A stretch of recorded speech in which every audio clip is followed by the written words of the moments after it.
நேயர்கள் அனைவரையும் தற்போது நாம் இப்போ பலஸ்தீனத்தில் ஏற்படுகிற நிலை என்னவாக இருக்கிறது என்பதை தொடர்ந்து பேசிக்கொண்டிருக்கிறோம். அதில் நாம் கொடுக்கக்கூடிய அப்டேட்ஸில் நேற்று ஏராளமான இராணுவ வீரர்கள் 40 ஆண்டுகளுக்கு முன்பு டெசர்ட்டில் இருக்கக்கூடிய சிஸ்டம் ஃபெயிலியரால் 40க்கு மேற்பட்ட எலக்ட்ரீஷியன் ஒர்க் பண்ணியும் கூட கூலிங் சிஸ்டம் இல்லாமல் 50 டிகிரி சென்டிகிரேட் வர பேரன்ஹீட் அந்த வெப்ப தாக்கத்தால் பல இராணுவ வீரர்கள் ஓடிவிட்டார்கள். தேவர் அட்மிட்டட் ஹாஸ்பிட்டலைஸ்ட் அப்படிங்கிற செய்தி நமக்கு கிடைத்ததை மிக மிக தெளிவாக நாங்கள் பதிவு செய்தோம். தற்போதைய நிலையில் இன்றைக்கு கிடைத்திருக்கக்கூடிய இந்த தகவல் உடே இஸ்ரேலுடைய டேங்கர்களில் கொடிகள் கட்டப்பட்டு காசா எல்லையில் அணிவகுத்து நிற்கிற ஒரு காட்சியும் அதற்கு பின்னாடி இருக்கக்கூடிய சில நிகழ்வுகளையும் பார்க்கிற போது நீங்கள் புரிந்து கொள்வீர்கள் என்ன நடக்கிறது என்று. கிட்டத்தட்ட 1,69,000 காம்பேட் ஜோனில் போர்க்களத்தில் போராடக்கூடிய குறுகிய நிலை கொண்ட வீரர்கள் மட்டும்தான் இருக்கிறார்கள். ரிசர்வ் ஆர்மி ஏராளமானவர் பேர் வெளியே போயிட்டாங்க அப்படிங்கிற செய்தியும் கூட நான் நேற்று முன்தினம் பதிவு செய்திருந்தேன். இப்போது அவர்கள் என்ன சொல்கிறார்கள்? இஸ்ரேல் கர்ட்ஸினுடைய செய்தியினூடாக காசாவை முழுமையாக ஆக்குப்பை, அதை கபலீகரம் செய்வது, அழிப்பது, ஆக்கிரமித்து இஸ்ரேல் யூத குடியிருப்பை நிறுவுவது ஒன்றுதான் அவர்களுடைய நோக்கம் என்று மறைமுகமாகலாம் சொல்லல, நேரடியாகவே அவர்கள் சொல்லிட்டார்கள். பீயிங் மேட் அ ப்ரொக்ளமேஷன், ஒரு மிகப்பெரிய பிரகடன அறிவிப்போடு தான் காசாவை வெல்வோம், காசாவை பிடிப்போம், காசாவில் கிரேட்டர் எஸ்டேட் திட்டத்தை அமல்படுத்துவோம் அப்படின்னு சொல்லிட்டு தான் போகிறாங்க. இது யுஎன் செக்யூரிட்டி கவுன்சிலுடைய லா வயலேஷன் இல்லையா? 1947 போட்ட அந்த அக்ரிமெண்ட்டும் 2 ஸ்டேட் சொல்யூஷனுக்காக கொடுக்கப்பட்டது என்ன ஆனது? இது ஒரு பெரிய கேள்வி. அப்போ உலகத்தினுடைய சட்டத்திட்டங்கள் எல்லாம் ஒரு மொராலிட்டி இருந்தும் எதுவுமே இல்லை. பல ஆயிரம் ஆண்டுகளாக வாழ்ந்த மக்களை கடவுள் எங்களுக்கு வாக்களித்தான் என்று சொல்லிக்கொண்டு பிபிலிக்கல் நாம்ஸினுடைய ஒரு ஆத்தரைசிஸ், அந்த ஒரு ஸ்டேட்மெண்ட்டை மட்டும் வைத்து கொண்டு இவர்கள் வருவதற்கு முன்னாலே வாழ்ந்த சமூகம்தான் பலஸ்தீனத்தில் வாழும் அரபுகள். அவங்க முஸ்லீம்கள்லாம் கிடையாது. 1000 வருஷத்துக்கு அப்புறம் தான் அவர்கள் முஸ்லீம் ஆனார்கள். 1300 ஆண்டுகள், 1400 ஆண்டுகள், 1500 அவ்வளோதான் இருக்கும். 1400 வருஷத்துக்கு முன்னாடி இஸ்லாம் இந்த மதமே இல்லை, முகமது நபிக்கு முன்னாடி இல்லை. அப்பொழுதே இந்த பலஸ்தீனத்தில் பெலாத்தியர்கள் என்கிறவர்கள் அன்றைக்கு இருந்தார்கள். ஹாமராபியுடைய ஆட்சி நடந்தது, ரோமுடைய ஆட்சி நடந்தது, எல்லாருடைய ஆட்சியும் இருந்த போது இந்த பிளாத்தியர்கள் இருந்தார்கள். நீ என்ன சொல்றீங்க?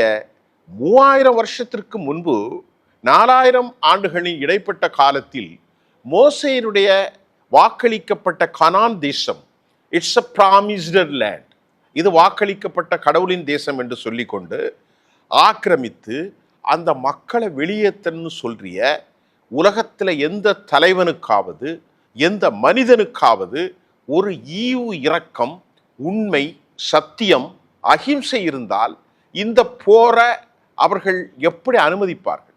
அரபு நாடுகள் தூங்கி கொண்டிருக்கிறது.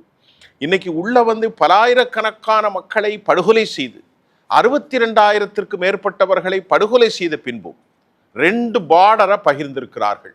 ஒன்று ஜொர்டானுடைய பார்டர், மற்றொன்று ஈஜிப்டுடைய ரஃபா, பிலடெல்பி காரிடார், நெட்ஸோரிம், இந்த 2ம் அங்கே தான் இருக்கு. ஆயுத கடத்தல்கள், ஹமாஸுக்கு வரக்கூடிய ஆயுதங்கள் அப்படித்தான் வருது. இப்போ என்ன செய்யணும்? ஈரான் மட்டும் போராடுகிறது, ஒரு ரெபல்ஸா ஹிஸ்புல்லா போராடுகிறார்கள், ஹவுதிகள் தங்கள் பணியை செய்கிறார்கள். இப்போ போர் என்று வந்துவிட்டது. இப்போ போர் என்று வந்தால் நீதியின் பால், உண்மையின் பால் ரொம்ப எளிதாக ஆக்கிரமிப்பையும் படுகொலைகளையும் கூட்டுப்படைகளால் நிறுத்தி இருக்க முடியும். எப்படின்னு கேட்குறீங்களா?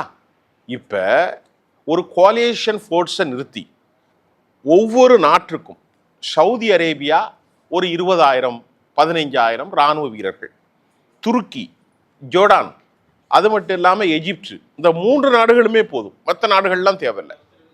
இந்த படை வீரர்கள் உள்ளே ஒரு 50,000 ஃபோர்ஸை உள்ள அனுப்பியிருந்தா ஹமாஸு கூட சமாதானம் இல்லை. இந்த மக்களை அவர்கள் காப்பாற்றியிருக்க முடியும். அவர்கள் ஏர் டிஃபென்ஸ் சிஸ்டமோ அல்லது தரைப்போரோ நடத்தியிருந்தால் இந்த மக்களை அவர்கள் காப்பாற்றியிருக்க முடியும். ஆனால் துருக்கி ஒரு நடிகர் எரடோகன், எம்பிஎஸ் என்று அழைக்கப்படுகிற முகமது பின் சல்மான், இந்த உலக வாழ்க்கையின் பால் கொண்டிருக்கக்கூடிய பேர் அன்பு ஜோர்டான் அப்துல்லா முழுமையாக அவருக்கு அமெரிக்காவினுடைய சிலேவ் என்று சொல்வதில் பெருமை அவனுக்கு. இப்படிப்பட்ட ஒரு நாட்களில்தான் 62,000 மேற்பட்ட பொதுமக்கள் படுகொலை செய்யப்பட்ட அநியாயமான சம்பவம் அங்கு நடந்தது. ஒன்று. இரண்டாவது, நாம் இப்போ பார்க்கிற போது சரி, இப்போ 60,000 இராணுவ வீரர்களை செப்டம்பர் 2ஆம் தேதி கஸ்ஸாவுக்குள் அனுப்புவதற்கு தயாராக இருப்பதாக சொல்லி கொண்டிருந்த அவர்கள் உண்மையிலேயே இன்றைக்கு நேற்று நான் சொல்லியிருந்தேன், இறைவனின் சதியா அல்லது இயற்கையின் சதியா? இந்த ஒரு மாபெரும் நிலையில இராணுவ வீரர்கள் புறமுதுகு கிட்டி ஓடுகிறார்கள். ஒன்று. இரண்டாவது, காசா தெருக்களில் ஏராளமான தாக்குதல்கள், டிசைசிவ் அட்டாக், எக்ஸ்ப்ளோசிவ் அட்டாக், அதாவது துல்லியமான, அதாவது பதுக்கப்பட்டிருக்கக்கூடிய வெடிமருந்துகளின் பால், அல் கசம், அல் குஸ், அல் Aqsa மேட்ரியல்ஸ் along with number of Islamic resistance axis joined together, அவர்கள் அனைவரும் ஒன்றாக சேர்ந்து தாக்குதலை நடத்துகிறார்கள். பெரும்பான்மையான ஆம்பூஸ் தாக்குதல்களில் இஸ்ரேல் வீரர்கள் கொத்து கொத்தாக படுகொலை செய்யப்பட்டு கொண்டிருக்கிற அந்த தகவல் வருகிறது. அதற்கிடையில நானே இதற்கு பொறுப்பேற்பேன், நானே இதையெல்லாம் வழிநடத்த போகிறேன், நான் கஸ்ஸாவுக்கு சென்று அங்கு எல்லாவற்றையும் கோஆர்டினேட் பண்ண போறேன் அப்படின்னு பெஞ்சமின் நெத்தானியாகு சவடல் விட்டு கொண்டு செல்கிற போது இஸ்ரேல் ஜமீலுக்கும் அவருக்கும் ஒரு மோதல். இந்த மோதல்ல நேற்று இஸ்ரேல் கர்ட்ஸ் என்ன சொல்கிறார் என்றால், டிஃபென்ஸ் மினிஸ்டர், ஹமாஸ் டிஸ்ஆர்ம், ஆயுதங்களை இந்த ஆர்ம்ஸை கீழே வைக்கிற நான் விட போறதில்லை, நான் போர் செய்ய போகிறேன் என்று சொல்கிறார். உடனடியாக ஹோஸ்டேஜை ரிலீஸ் பண்ணி ஆயுதத்தை கீழே வை, அப்போதான் போர் நிறுத்தம். அவ்வளவு பைத்தியக்காரர்களா என்ன? 62,000 பேரை இழந்து, வீடற்று, நாடற்று, உறவற்று, உயிர்களற்று, நோய் நொம்பலம், மருத்துவமனைகளை எல்லாம் அழித்த பிறகும் ஆயுதங்களை கீழே வைத்து சரண்டர் ஆகுவதற்கு சாத்தியமா என்பதை நீங்கள் தான் முடிவு செய்ய வேண்டும். ஆகஸ்ட் 21ஆம் நாள் காசாவினுடைய ஆக்கிரமிப்பு பொறுப்பாளராக நான் இருப்பேன். அவர் சொல்றார், நான் அதற்கு பொறுப்பாளியாக இருக்கிறேன். பெஞ்சமின் நெத்தானியாகு என்கின்ற ஜனசைடை முன்னின்று நடத்துகிற ஒருவர் சொல்கிறார், காசாவை ஆக்கிரமிப்பதற்கு நான் பொறுப்பாவேன். ஆனால் உண்மையான செய்தி, கஸ்ஸாவில் ஆழமான நீளமான அந்த டனல், சுரங்கப்பாதை வழியாக யாரும் அறிந்து கொள்ள முடியாத வலிமையான இராணுவ கட்டமைப்பு இருக்கிறது என்பதை இஸ்ரேல் இராணுவம் ஒப்புக்கொள்கிறது. அந்த செய்தியும் வந்திருக்கிறது. அது மட்டும் இல்லாமல் இஸ்ரேல் ஜமீர் என்ன சொல்றாரு, போர் நடத்துவதற்கு அவர்தான் இராணுவ தளபதி. இஸ்ரேல் ஜமீர் போர் நடத்துவதற்கு தயார். ஆனால் 56 ஹோஸ்டேஜில் 20 பேர் உயிரோடு இருப்பதாக சொல்லப்படுகிறது. ஆனால் அது நடக்காது. அவர்களுடைய உயிருக்கு எந்த கேரண்டியும் இல்லை. அவர்கள் காளி. 8 லட்சம் பேர் போராடுகிறார்கள் தோழர்களே. 8 லட்சம் மக்கள் இஸ்ரேலில் போர் வேண்டாம், போர் வேண்டாம், war is not a mandate, இது கம்பல்சரி அல்ல, இது கட்டாயமாக்கப்பட்டதல்ல என்று 8 லட்சம் பேர் போராடுகிறார்கள் என்ற செய்தி வருகிறது. IDF chief the message to Netanyahu மட்டுமல்ல, இந்த பேச்சுவார்த்தை ஐடிஎஃப் சொல்றாரு, பேச்சுவார்த்தை டேபிள்ல இருக்கப்பா, இந்த பேச்சுவார்த்தைக்கு அமெரிக்காவினுடைய ஸ்டீவ் விட்காஃப் வரப்போறாரு, அது வரைக்கும் நாம பொறுமையா இருப்போமே. போர் வேணாம், போர் போனா காலிங்கிறது தெரியுது, அதை வெளிப்படையாக சொல்ல முடியாதுல்ல. அப்ப இந்த போரில் முன்னேற்றம் ஏற்படலாம் என்று அவர் சொல்கிறார். சேனல் 13 இந்த செய்தியை சொல்லுது. அப்ப டேபிள்ல இருக்கக்கூடிய பேச்சுவார்த்தை முடிவுக்கு வராமல் ஏன் அவசரப்பட வேண்டும் என்று நேற்று நேவல் பேஸினுடைய ஒரு கூட்டத்தில் கலந்து கொண்ட இஸ்ரேல் சமீர் இந்த கருத்தை வைக்கிறார். எந்த ஒரு நடவடிக்கையும் ஹோஸ்டேஜினுடைய உயிருக்கு உத்தரவாதம் இல்லை. இரண்டாவதாக அவர் சொல்கிறார், பேச்சுவார்த்தை டேபிளில் இருக்கிற போது இதை கண்டிப்பாக நடத்த வேண்டுமா என்பதை நெத்தன்யாகு தான் முடிவு செய்ய வேண்டும். ஹோஸ்டேஜுடைய உயிருக்கு உத்தரவாதம் இல்லை, இதெல்லாம் அவர் சொல்லியிருக்கிறார். நீண்ட போருக்கு எந்த தேவையும் இல்லை என நான் ஏற்கனவே சொன்ன மாதிரி மக்கள் சொல்லியிருக்கிறார்கள். இந்த நிலையிலே நெத்தன்யாகு நிச்சயமாக போர் செய்தால் மட்டுமே தப்ப முடியும். சுமோட்ரிச், பென்கவீர் போன்றவர்கள் இந்த நிலை எடுத்திருக்கிறார்கள். கஸ்ஸாவில் தெருவீதி சண்டைகளில் ஏராளமான ஐடிஎஃப் வீரர்கள் கொல்லப்பட்டிருக்கிறார்கள். இந்நிலையிலே புதிய போர் ஒப்பந்தம் இப்பொழுது எகிப்திலும் கெய்ரோவிலும் அல்லது கத்தரிலும் நடைபெறும் நிலை மாறி தற்போது யூரோப் யூனியனிலும் யுனைடெட் அரபு எமிரேட்ஸிலும் நடைபெறப் போவதாகவும் கூட நமக்கு செய்தி வந்திருக்கிறது. கடந்த பேச்சுவார்த்தையில் டேவிட் பர்னே கலந்து கொண்டார். யாரு? மொசாத்தினுடைய தலைவர் டேவிட் பர்னே கலந்து கொண்டார்.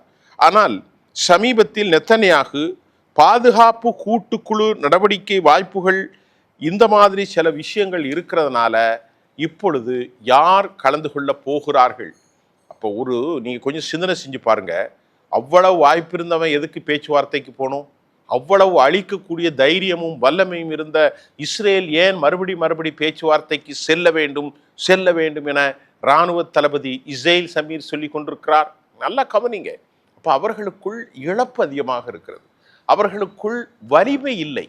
அப்படிப்பட்ட சூழ்நிலையில்தான் பேச்சுவார்த்தைக்கு போகும், சண்டைக்கு போக வேண்டாம் என்று இஸ்ரேலுடைய இராணுவ தளபதி Israel Samir message to the prime minister of Israel அவர் சொல்றார், பேச்சுவார்த்தைக்கு போகலாம்.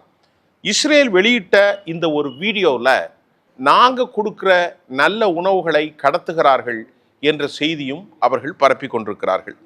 இதற்கிடையில் லெபனானில் ஹிஸ்புல்லாவுடைய ஆயுத மௌனிப்புக்கு இடமில்லை. டேவிட் ஓனும் நவாப் சலாமும் அமெரிக்காவுடைய கைப்பாவையாக மாறிவிட்டாலும் ஒருபோதும் அது சாத்தியமில்லை என்ற செய்தியும் நாம் சொல்லியிருக்கிறோம். இதற்கிடையில் லெபனானுடைய விவகாரங்கள் குறித்தும் சிரியாவினுடைய போக்குகள் குறித்தும் பேச்சுவார்த்தை நடத்துவதற்கு தாமஸ் பரேக் அவர்தான் அமெரிக்காவினுடைய சீஃப் என்வே அவர் இஸ்ரேலுக்கு வந்திருக்கிறார். அவர் சில அட்வைஸ்களை சொல்ல போறார். இது ஒட்டுமொத்தமாக இஸ்ரேல் அழிந்துதான் போக வேண்டும் என்று அது இயற்கையின் திட்டமாக இருந்தால் அதை ஒன்றும் செய்ய முடியாது. ஏனால் இதை என்ன சொல்றார், நான் சொல்லலை, பரேக் ஓல்மெட், அது மட்டும் இல்லாமல் யாயிட் லஃபிட் போன்ற இஸ்ரேலுடைய எதிர்க்கட்சி தலைவர் சொல்றார், ரொம்ப நிலைமை மோசமாக இருக்கப்பா, ஆக்கிரமிக்காத, போர் செய்யாத. நீங்கள் போய் பாருங்க, இஸ்ரேல் டைம்ஸில் பாருங்க, டைம்ஸ் ஆஃப் இஸ்ரேல்ல நீங்கள் போய் பார்க்கலாம். இந்த செய்திகள்லாம் வந்திருக்கிறது. யாயிர் லாஃபிட் சொல்றாரு, போரை உடனே நிறுத்து. அப்போ ஒன்ன மாதிரி ஒரு எதிர்க்கட்சி தலைவன் தானே.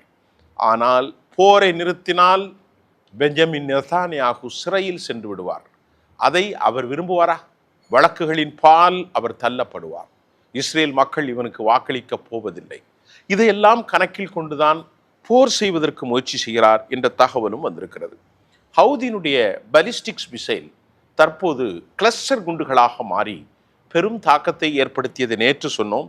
இன்றைக்கு அவர்கள் பயன்படுத்தியது குர்ரம் ஷோர் என்று அழைக்கக்கூடிய குரம் ஷோர் 5, அது மட்டுமல்லாமல் அல் கத்ர், அதாவது இது போன்ற பலிஸ்டிக்ஸ் மிசைலை அவர்கள் பயன்படுத்தி இருக்கலாமோ அல்லது அதனுடைய மறுஉருவாக்க டெக்னாலஜியை அவர்கள் உருவாக்கி இருக்கலாம் என்ற பேதியும் வந்திருக்கிறது. இது ஒரு கன்வென்ஷனல் வார்ஹெட்ஸ் அல்ல. இது கன்வென்ஷனல் வார்ஹெட்டும் நியூக்ளியர் வார்ஹெட்ஸுக்கும் மத்தியில் அது ஒரு கிளஸ்டர் குண்டுகளாக இருப்பதனால் ஆரம்ப தாக்குதலுக்கு பின்பு ஏராளமான துணை மிசைல்கள் வெளியான. இதன் மூலம் ஏராளமான பாதிப்புகள் இருக்கும் என்றும் இது மீண்டும் ஒரு ரீஜனல் வார் எஸ்கலேஷன், பிராந்திய போரின் உச்சநிலை எழுச்சி என்று கூட பார்க்கப்படுகிறது. ஐடிஎஃப் நேற்று மருத்துவமனையில் குண்டு வீசி 20க்கும் மேற்பட்ட அப்பாவிகளை கொலை செய்தார்கள். இதுவரை ஜேர்னலிஸ்டையும் தொடர்ந்து கொலை செய்கிறார்கள். அதில் ரியூட்டர்ஸில் இருக்கிறவரும் கூட படுகாயம் அடைந்திருக்கிறார். வழக்கம்போல் அல் ஜசீரா அவருடைய இளம் கேமராமேன் இறந்திருக்கிறார். இதுகாரம் 240 பத்திரிகையாளர்கள், போட்டோகிராபர்கள், நிரூபர்கள் களத்திலிருந்து கொல்லப்பட்டது திட்டமிட்ட ஒரு சதி. 240 பத்திரிகையாளர்களை இருக்கிறார்கள். Ground force conducted operation. நேற்று மேலிருந்து இல்லை. நேற்று ஹாஸ்பிட்டலை அவர்கள் அழித்தது கஸ்ஸாவில் தரைப்படையின் மூலமாகத்தான் அவர்கள் அளித்தார்கள். நல்லா கவனிங்க. இந்த நிலையில் 240 ஜேர்னலிஸ்டை அவர்கள் இழந்திருப்பதும் தற்போதைய நிலையில் பலஸ்தீனத்தின் நிலையாக இருக்கிறது. இந்த செய்தியினுடைய கருப்பொருள் உண்மையிலேயே அவர்கள் 1,00,000க்கும் மேற்பட்ட படை வீரர்களை கொண்டு போருக்கு மறுபடியாக அவர்கள் அதாவது கிடியன் சார் தாக்குதல் நடத்த தயாராக இருந்திருந்தால் அடித்திருப்பார்கள். சமாதான பேச்சுக்கு இஸ்ரேல் சமீர் ஒருபோதும் ஒத்துக்கொள்ள மாட்டார். ஆனால் களத்தில் உண்மை அறிந்து கொள்ளக்கூடிய இராணுவ தளபதி வேண்டாம் போர் சமாதானம். ஆனால் இதையும் ஏற்றுக்கொள்ள மறுக்கிறான் பெஞ்சமின் நெத்தன்யாகு. என்றால் அவர்களுடைய படு வீக்கான நிலை, அவர்கள் அழியத்தான் போகிறார்களோ என்பது உண்மை. ஏனென்று சொன்னால் ஒரு மிகப்பெரிய ப்ராபசி ஒன்று இருக்கிறது. பாதிக்கப்பட்டவர்களின் பிரார்த்தனைக்கு எந்த தடையும் இல்லை என்பதுதான் அந்த பொதுவான ஒரு பிரார்த்தனை. அது நிச்சயமாக நிறைவேறும் என்றுதான் நம்ப தோன்றுகிறது. இஸ்ரேலுடைய நிலை, ஒரு மோசமான ஆட்சியாளனை பெற்ற அந்த தேசம் அழிவுக்கு அவனால் உட்படுத்தப்படுகிறது என்பதுதான் இன்றைய செய்தியின் கருப்பொருளாக இருக்கும். மீண்டும் நாளை புதிய செய்திகளோடு சந்திப்போம். நன்றி.